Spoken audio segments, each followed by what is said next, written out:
Dukungan untuk Pilpres 2019 mulai disuarakan oleh sejumlah gubernur di tanah air. Salah satunya datang dari Gubernur Sulawesi Selatan Nurdin Abdullah. Meski belum mendapat tawaran secara resmi, namun Nurdin Abdullah mengatakan sepaket dengan Jokowi.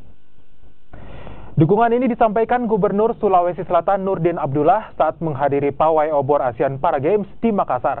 Nurdin Abdullah mengatakan dirinya siap mendukung dan menjadi tim sukses Joko Widodo Ma'ruf Amin untuk Pilpres 2019 mendatang. Meski belum mendapatkan tawaran di tim pemenangan di Sulawesi Selatan, namun Nurdin Abdullah siap jika terpilih.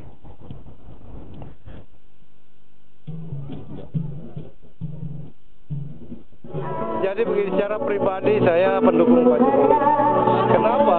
Pertama, beliau adalah pertama rimbawan, ya, pertama keutamaan. Yang kedua, saya merasakan selama menjadi bupati, ya, selama 10 tahun, ya, beliau punya kiprah